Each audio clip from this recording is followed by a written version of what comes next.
Ahojte, vítajte naspäť na mojom kanáli M-Star. Moje meno je Monika. Takže vás tu všetkých vítam. Dneska sa chcem pozrieť na vnútro vašej osoby. Chcem, aby sme sa tu spolu pozreli na to, čo teraz prežíva, čo teraz rieši, čo sa v ňom alebo v nej deje. Nejaká taká vnútorná práca, či prebieha v tomto človeku. Či si tam niečo rieši, ak áno, čo si tam rieši, ako to teraz vyzerá. Takže sa poďme na to pozrieť. Samozrejme, som veľmi vďačná za každý like, odber kanála, že ma kontaktujete na osobné výklady. Veľmi, veľmi si to vážim. Dnes ešte vyjde výklad na tento týždeň, od stredy do stredy. A na mojom YouTube platinom členstve a na Hero vyjde aj výklad na tento, vlastne, no už je tento mesiac, áno, už máme júl, takže áno, tento mesiac, takže vás pozývam sa na to pozrieť. Bude to ku večeru, skôr po obede ku večeru, uvidím, ako to všetko postíham, dneska mám toho veľa, ale to zvládneme. Takže poďme sa pozrieť na tohto vášho človeka. Čo si ten človek momentálne rieši, čo teraz prežíva, aký je jeho vnútorný svet, vnútorné nastavenie. Čo nám karty povedia? Aké odpovede nám sem idú? Kráľovna pentaklov, trojka palíc, deviatka palíc, štvorka palíc, trojka pohárov.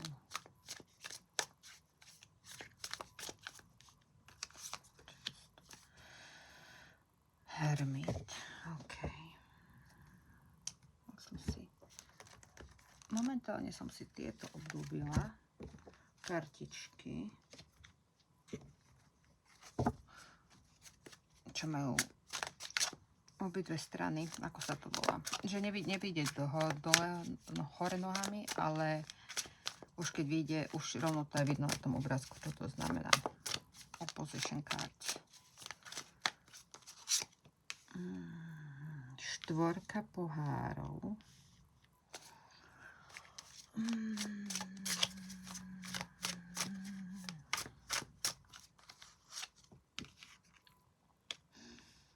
Páža mečov.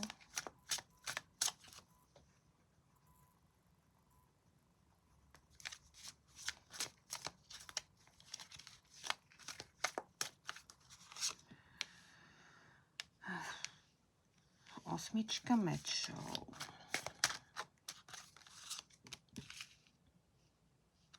Deviatka pohárov.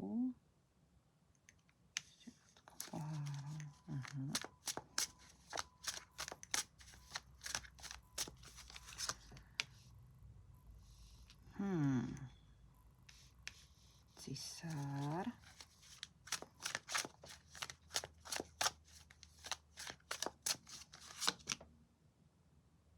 Sedmička mečov.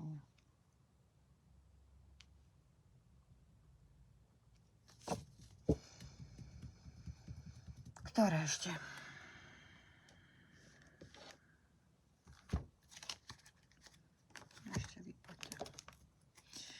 Ešte vypoďte. On si to už na niečom začína pracovať, ale takto. Tento váš človek má problém s citmi. Má problém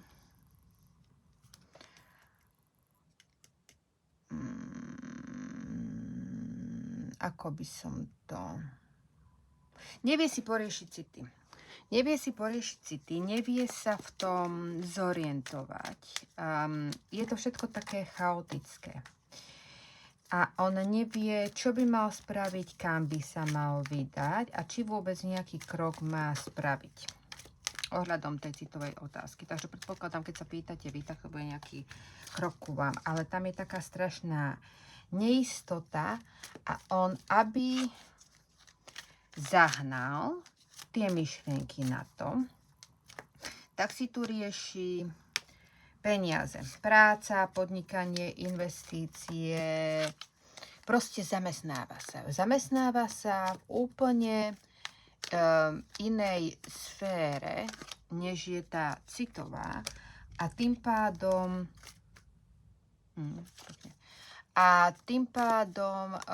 on ako keby nemusí myslieť na to, že tu má nedoriešenú tú citovú záležitosť. Akože aj tak na to myslí, ale nie je to až také intenzívne, lebo proste tú myseľ zamestnáva niekde inde. Takže z tohto pohľadu je to jeho obrana. Je to jeho obrana, aby nemusel riešiť, tak vlastne sa zameriava na tú prácu, na to podnikanie, vytváranie niečoho, nové zákazky, proste, keď možno si tvorí ešte aj side job, proste nejakú brigádu popri svojej práci, len aby mal ten čas, alebo čo najviac toho času bol niekde a robil niečo a nemusel tým pádom riešiť tie city a tie myšlienky na vás a to, že ako sa to nedá vlastne. To je to, že on z toho nevidí cestu, on z toho nevidí východisko. Tak aby nemusel riešiť, že čo, lebo nevie to vymyslieť, tak namiesto toho sa zameriava na tú prácu, na to, hovorím, materiálno. Proste, aby niečo robil tými rukami a tým pádom aj hlavou a nemusel myslieť na takéto veci. Tieto citové veci, hej. Ale toto bude mať len krátke trvanie, lebo reálne proste tie city neodídu. Tie city neodídu a je to také svrbenie. Je to také svrbenie, že stále to svrbenie, kým sa nepoškrabeš, tak to neodíde. Hej? Ako dobre, možno po nejakom veľmi dlhom času, keby si veľmi chcela, tak hej, ale v podstate rozumiete, čo hovorím. Je to takéto svrbenie, čo stále tam je a stále on si ho uvedomuje a chce sa poškrabať, ale nemôže a nevie sa poškrabať, lebo nevie ako. Nemá na to tie nástroje. Takže jeho to tu dokopáva k tomu, aby už začal niečo vymýšľať. Toto není riešenie, že by niečo vyslovene robil.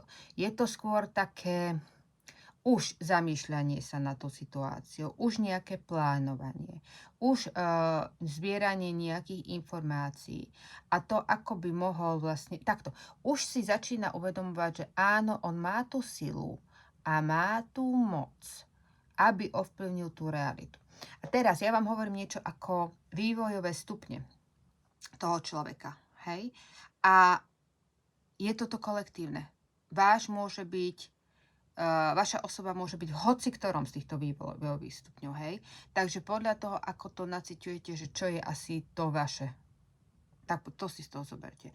Nie, že mi mu niekto bude písať, že ale ten môj není tuto, tá moja není tuto, alebo ja tu tiež spomeniem deti a povie, ale my sme spolu deti nemali. To je kolektívne. To je kolektívne. Niekto má deti, niekto nemá deti. Pre niekoho toto je, pre niekoho toto nie je. Hej, takže si vyberte len to, čo s vami naozaj rezonuje. A ak chcete osobný výklad, tak tam sa pozrieme presne na vašu osobu a presne vám poviem. Ale hovorím, to je osobný výklad.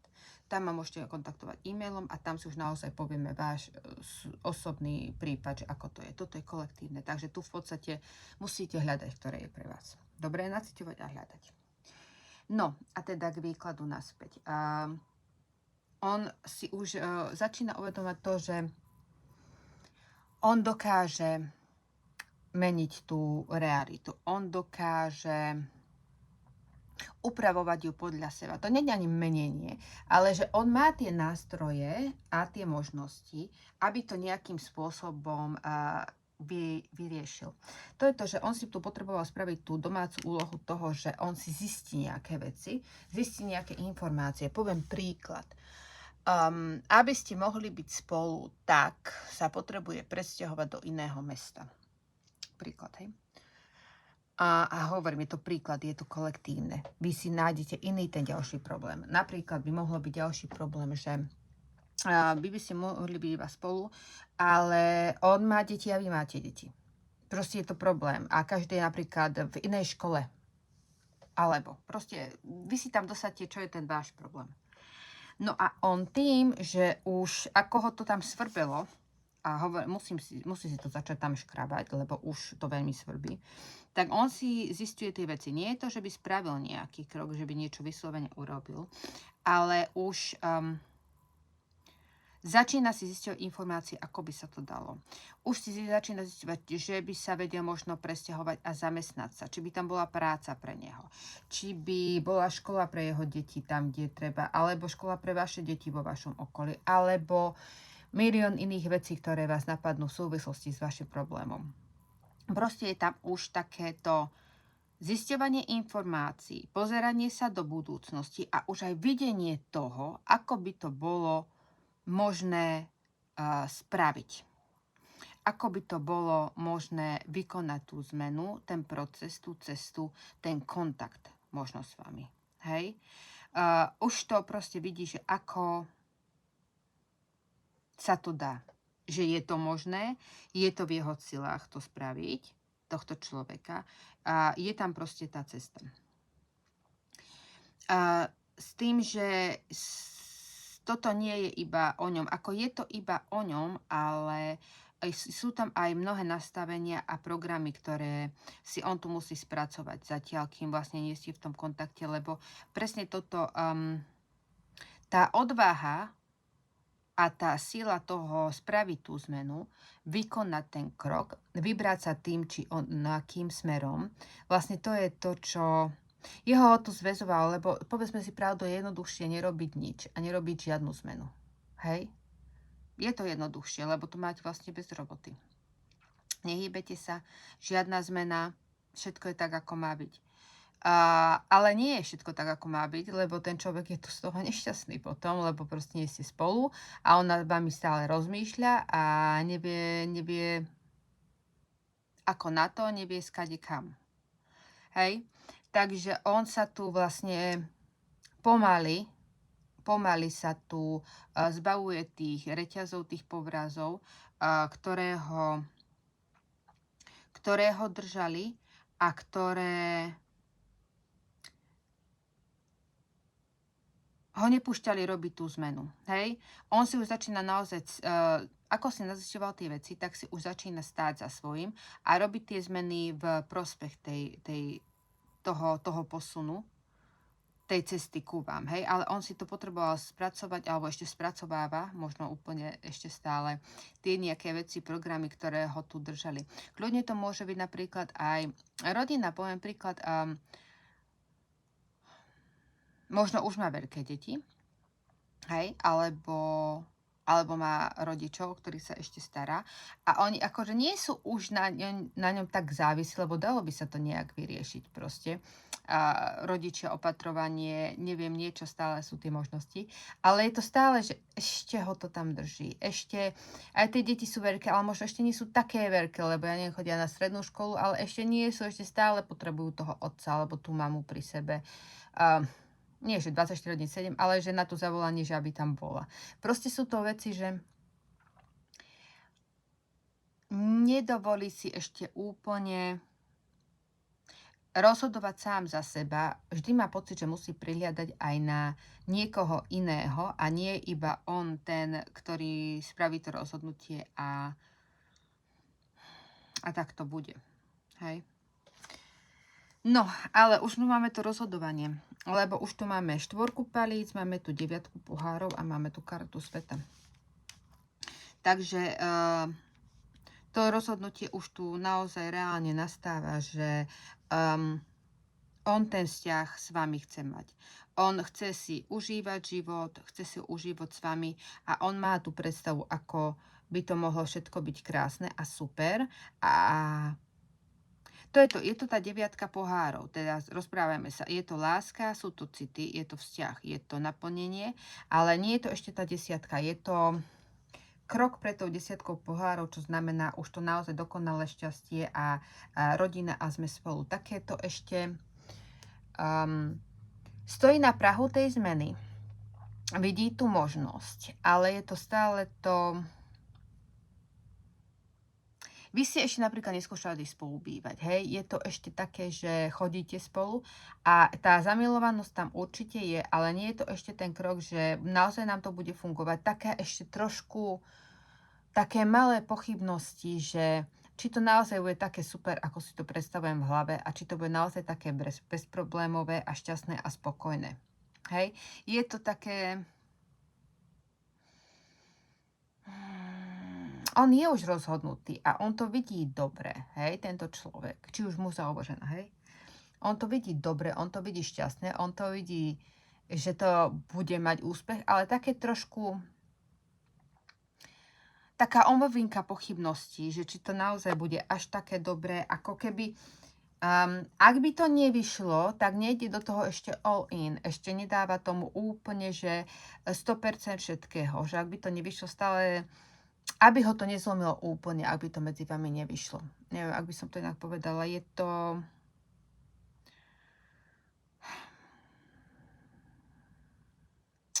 Nechce tomu dávať až takú intenzitu, ako cíti. A drží sa trošku späť, aby nebol úplne za blázna, ak to nebude až také dobré a intenzívne, ako on si to predstavuje, že by to mohlo byť. Ale je to všetko pod tou kartou sveta, takže to všetko dopadne dobre. Teda na tou kartou sveta. To všetko dopadne dobre. Všetko dopadne tak, ako má. A je to vlastne tá nová etapa vášho spoločného života, ktorý by si tu začínate. Je to nový svet, nová etapa, nová kapitola vášho života, proste nová kniha vášho života, až tak by som povedala, že to nie je len ďalšia kapitola, to proste stará kniha končí a idem čítať úplne nejakú inú knihu. Až tak je to proste úplný extrém, úplná zmena, ale dobrá, šťastná a spokojná. Len hovorím, je to tam tá 9 pohárov, nie je to 10, lebo ešte je to také... Bojí sa úplne sa tomu oddať. Hej? Bojí sa úplne sa tomu oddať.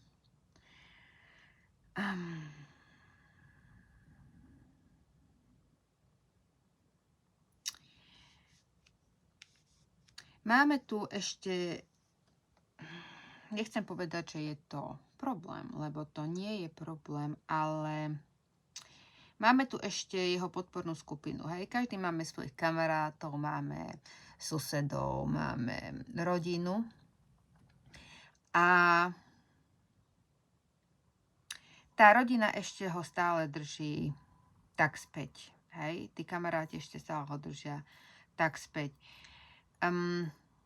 On reálne by tu už za vami vyrazil, hej, tak to poviem. Reálne by tu už za vami vyrazil a on by sa pustil do toho vášho spoločného vzťahu, lebo on tu už má tu vymyslené, ako by to bolo možné.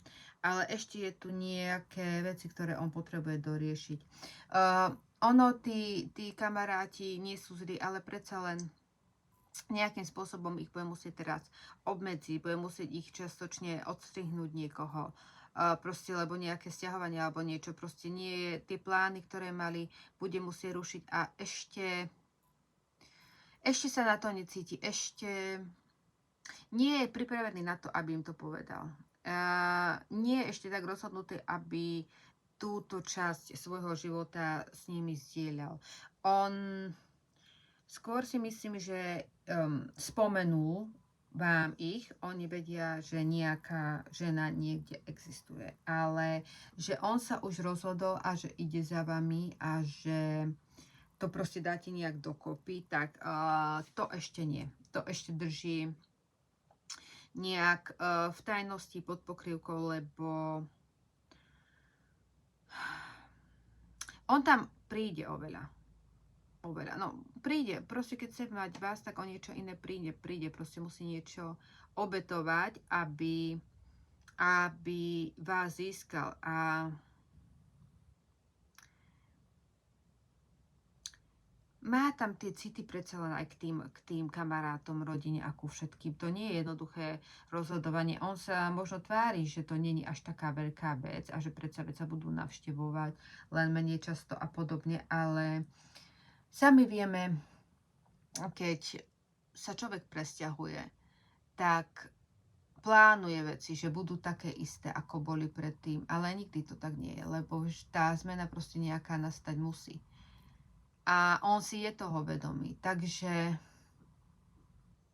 ako hovorím, má v pláne im to povedať, ešte to nerobí, lebo ešte si to proste dáva v hlave dokopy, ešte si to skladá ako také kúsky tých puzzle, tých puclí. A ako by to bolo najlepšie spraviť. Tým, že naozaj tie myšlienky tam sú, plány tam sú, on to plánuje, že to spraví, že to uskutoční, ale ešte tam ten krok nie je, že by to spravil. S tým, že on už ako tak je pripravený. Skrz vás on už tam pripravený je, on už rozhodnutý je. Len hovorím, ešte tá rodina a tí kamaráti sú takí, že ešte nenastal podľa neho ten správny čas na toto celé. Dobre, poďme sa pozrieť na odkazy. Čo by vám tento človek povedal? Čo by vám tento človek teraz povedal? Keby mohol ho rozprávať. Čo by vám teraz mohol povedať? Čo by vám teraz povedal?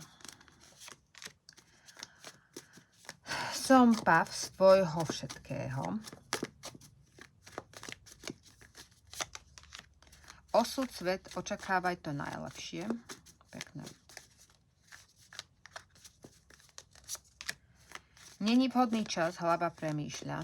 Hovorím, on ešte, tam ho to drží ešte tá kamaráti, tá rodina, to niečo ešte. Trápi ma, že nie sme v kontakte. Mám špatné životné hodnoty a máme tak odlišné svety, premýšľam. Ja si nemyslím, že majú zlé životné hodnoty. To je skôr to, že ako teraz sa viac zameral na tú prácu, čo sme sa rozprávali, aby nemusel na vás myslieť a riešiť tie veci. On to odkladá to, ako by som... možno nie odkladá, ale... Nechce cítiť, lebo keď cíti, tak to boli a musel by to riešiť a proste to nie je momentálne ako keby pre neho, keby som to povedala. Chcem viac, ako ponúkam, sobec. No jasne, on by chcel všetko. On by chcel všetko, ale on teraz musí na to prísť, ako to spraviť, aby aj vám to vyhovovalo, nie len jemu. Veľká bolesť na srdci z toho, že nie ste spolu. Spriaznená duša, blízkosť, to ste... To cítite aj vy, aj on. Daj si pohov, dovolenka, nohy hore. To je to znamenie, že nemáte na neho čakať. To nebude teraz fungovať tak, že teraz ste tu počuli. Aha, no tak Monika povedala, že on sa vráti. No tak ja teraz tu budem čakať na ňo na gauči so založenými rukami. No nie. Proste vy si máte žiť stále svoj život, lebo kým on sa rozhýbe, kedy sa rozhýbe, ako... To môžu byť dni a môžu to byť roky. Každý človek je iný a určite nebudete čakať na niekoho. To si hneď povedzme, hej. Nečakaj, nepríde. Toto je karta, že nečakaj, hej. On príde, ale to je to, že kedy to bude a keď budeš iba čakať a nebudeš žiť svoj život, na čo ti to bude dobré? Na nič. Prídeš oveľa, len čakaním. Pán božský, to vieme. Inak by ste sa na jeho tu nepýtali. A zmeň svoje myslenie a zmeníš svoj život. To je ten mák, že musí začať veriť, že sa to tak stane a že on je schopný to... Opla, to je veľa. Schopný to dostať a vymyslieť a spraviť a že to bude proste dobre a že to bude v jeho aj váš prospech. Bola si iba prechod, rozptýlenie, zastávka, nič vážne, iba flirt. To bolo zrejme na začiatku, že? Že vy ste si nič nesľubovali a vy ste odišli s tým, že no, vidíte, čo to bude, ale nič reálne a trvale ste si nesľúbili. Nebude to pre všetkých, je to kolektívne, hej? Ale pre niektorých z vás to začalo ako úplne niečo, hovorím, nezáväzné, flirt, nič konkrétne. Potrebujem čas, aby som pochopil svoje pocity. On pocity chápe, on potrebuje to vymyslieť. Premýšľam, či sa naše cesty ešte niekedy spoja. No, a plánuje, aby sa aj spojili. Bojujem. Je to vnútorný boj medzi rozumom a srdcom. Ako to môže byť také intenzívne? Počarovala si mi, takéto stavy sú iba v románoch. No, takže chlapec sa zaľúbil až v uši a... Nechce tomu ešte asi veriť, úplne si to pripúšťať, lebo si myslí, že to je len niečo dočasné. Sklamanie.